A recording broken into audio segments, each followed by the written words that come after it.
प्रिया उसकी सौतेली माँ सुरंजना के साथ रहती थी।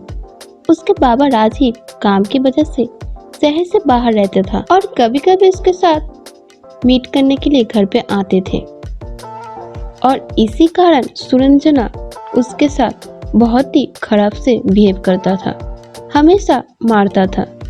काम करते करते हाथ पे छाला पड़ गया। आज से सारा काम इस लड़की से कराऊंगी और राजीव को कुछ पता भी नहीं चलेगा। वो तो महीने में 2-1 बार आता है, इससे ज्यादा नहीं। प्रिया सारा दिन घर का काम करने में बिजी था, इसलिए वो स्कूल नहीं जा पाती थी। ऐसे करके कुछ दिन चला जाता है। एक दिन राजीव के पास स्कूल से फोन आता है। मिस्टर राजीव, आपकी बेटी बहुत महीने से स्कूल नहीं आ रही है और उसने एग्जाम भी नहीं दिया, इस कारण हमने स्कूल से निकाल दिया। आप क्या बोल रही हो मैडम? मैं दरअसल काम की वजह से बाहर हूँ, मुझे इसके बारे में कुछ भी नहीं पता। मैं कल ही घर जाके प्रिया के साथ बात करती हूँ। दूसरे दिन राजीव फ्लाइट पकड़ के घर आता है। प्रिया, प्रिया तुम कहाँ हो? अरे बाबा तुम आ गए, लेकिन तुम इतना गुस्सा क्यों हो? पहले ये बोलो, इतने दिन तक तुम स्कूल क्यों नहीं गए? मैं तुम्हारे लिए इतना पैसा भेजती हूँ स्कूल में, किस लिए? तुम अच्छे से पढ़ लिख लो, लेकिन तुम स्कूल नहीं जाते हो, क्यों? बाबा दरअसल माँ मुझे। तभी वहाँ पे सुरंजना आ जाती है और बोलती है, अरे क्या बोलते हो? मैं हमेशा उसको बोलती हूँ स्कूल जाने के लिए, लेकिन हर दिन वो नहीं जाती है और हमेशा मुझसे जबान लड़ाती है और लड़ाएगी भी। मैं उसकी सौतेली जो हूँ, अगर मैं इसे कुछ बोलूँ तो सब लोग बोलेंगे मैं सौतेली माँ हूँ इसलिए ऐसा कर रही हूँ। लेकिन सुरंजना तुम ये बात मुझे पहले क्यों नहीं बोली? मैं तो पहले ही बोलना चाहती थी, लेकिन इसने मना कर दी। इसने बोला अगर मैं ये बात सबको बताऊं तो वो सबके पास जाके बोलेंगे मैं इसको मारती हूँ, पीटती हूँ, गांव से निकाल देंगे। इस कारण मैं डर गई थी, लेकिन अब सब खत्म हो गया। मैं अब तुम्हें सब बताऊंगी। मुझे माफ कर दो, मैंने पहले क्यों नहीं बताई? मुझे ये सब पहले बताना चाहिए था। नहीं, तुम माफ मत जाओ, तुम्हारी कोई गलती नहीं है। मैंने इसको ज्यादा ही लाड प्यार दिया, इस कारण इसने मेरे सर पे ऊपर के नाच रहा है और बिगड़ गई है। प्रिया, आज से तुम स्कूल नहीं जाओगे और इस घर में अपनी माँ का सहायता करोगे। नहीं बाबा, ऐसा मत करो, मैं पढ़ना लिखना चाहती हूँ, तुम मेरी बात तो सुनो। लेकिन राजीव उसकी बेटी का एक भी बात नहीं सुनती है। गुस्से में वहां से चला जाता है और सुरंजना खुशी के मारे डांस शुरू कर देती है। हो गया बहुत रोना धोना, अब जा घर का सारा काम कर। आज से तो तेरा बाबा भी बोल दी घर का सब काम करने को। ऐसे ही कुछ दिन चला जाता है। इसके अंदर रोड एक्सीडेंट में राजीव का डेथ हो जाता है। एक दिन एक एडवोकेट आ जाता है उसके घर में और बोलता है, मैं राजीव सर का एडवोकेट हूँ और राजीव सर ने जो बोला है मैं वो बोलने आई हूँ। अरे तुम क्या बोलोगे? मुझे तो पहले से ही पता है, ये सारा जायदाद मेरा है, फिर भी तुम बोलो। लेकिन एक मिनट रुको, पहले तुम थोड़ा मीठा खा लो। प्रिया जाओ, इनके लिए थोड़ा सा मीठा लेके आओ। प्रिया जाके मीठा लेने के लिए प्रिया जाती है मिठाई लेने के लिए। चलो अब मीठा भी आ गया, अब पहले पढ़ो, मुझे सुनाओ, मुझे तो और सहन नहीं हो रहा है। इसमें लिखा है राजीव साहब अपना सारा जायदाद अपनी बेटी के नाम पे लिख चुकी है। उनके मरने के बाद सारा जायदाद का मालिक होगा उसकी बेटी। ये बोलने के बाद वो एडवोकेट मीठा खाना शुरू करता है और दूसरी तरफ सुरंजना गुस्से में लाल हो जाती है। मीठा रख बोल रही हूँ, यहाँ से चुपचाप निकल जा। अरे बहन जी, पहले तो मीठा दीजिए, इतना गुस्सा क्यों कर रहे हो? इतना बुरा खबर सुनाने के बाद तुम मीठा चाहता है?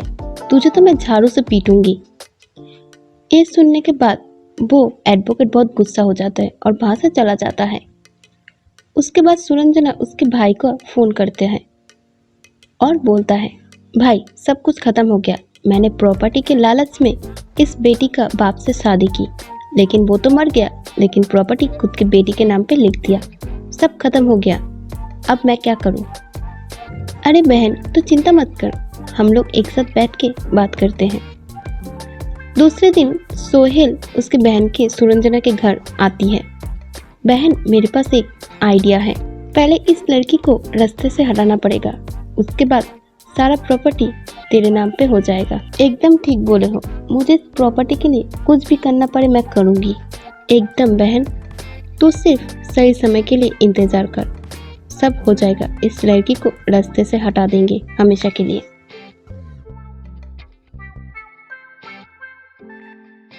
उसके बाद दोनों भाई बहन मिलकर प्रिया के ऊपर और भी ज्यादा टॉर्चर शुरू करते हैं। अचानक एक दिन बहुत जोर से बारिश हो रही थी। वो देख के सोहेल सुरंजना के पास जाता है और बोलता है, बहन जल्दी से चल, इससे अच्छा मौका कभी नहीं मिलेगा। अब बाहर कोई भी नहीं है, प्रिया को हम लोग कुएं में फेंक देते हैं, सांप भी मर जाएगा और लाठी भी नहीं टूटेगा। एकदम ठीक बोला है, इससे अच्छा मौका कभी नहीं मिलेगा। ये बोल के सुरंजना प्रिया